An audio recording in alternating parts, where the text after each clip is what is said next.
Hello मित्रों, welcome my YouTube channel study of Hindi. मैं आपको विशेषण करवा रही थी। विशेषण में मैंने आपको परिभाषा और उसके भेदों की बात कर दी थी। आज हम इसके एक एक प्रकार के परिभाषा विथ उसके उदाहरण से चलेंगे। ठीक है, देखो गुणवाचक विशेषण आता है।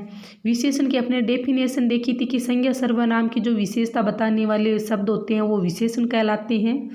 विशेषण में गुणवाचक विशेषण आएगा, उसमें देखो किसी संज्ञा सर्वनाम के गुण है, दोष है, रूप, रंग, आकार, स्वभाव, दशा, इन चीज़ों को शामिल करें वो गुणवाचक विशेषण होता है। ठीक है, अब देखो जैसे मतलब अपन कौन कौन से शब्द काम में लेते हैं। देखो भला, बुरा, ये इसके गुण आ जाएंगे, है ना।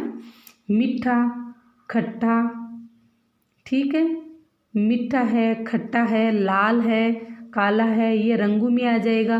गोल है, नुकीला है, ये इसके आकार में आ जाएगा।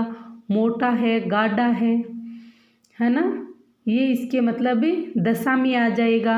अमीर है, गरीब है, ये भी गुणवाचक विशेषण में ही आते हैं।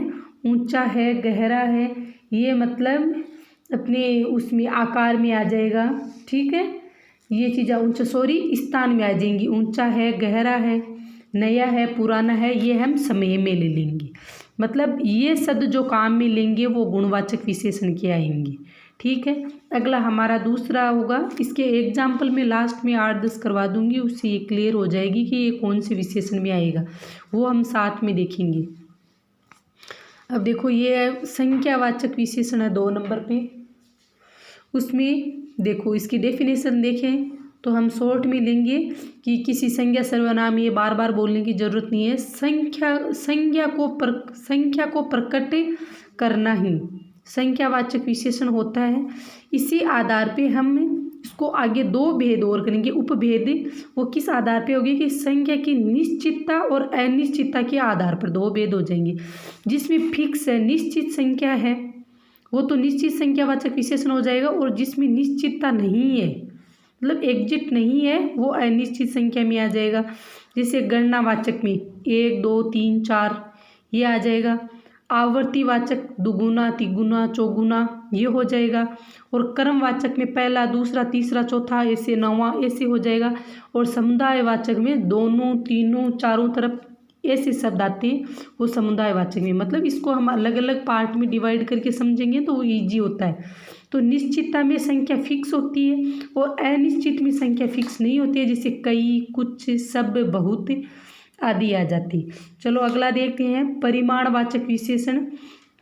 देखो संख्या को निश्चित करना तो संख्यावाचक विशेषण हो जाएगा। और मात्रा को निश्चित करना, मात्रा को जो प्रकट करने वाले शब्द होते हैं वो परिमाणवाचक विशेषण होते हैं। ये भी देखो 2 प्रकार के होते हैं। निश्चित परिमाणवाचक में जैसे 2 लीटर, 5 किलो, 10 किलो ये आ जाएगा। जिसमें फिक्स है आगे की संख्या वो तो निश्चित परिमाणवाचक आ जाएगा।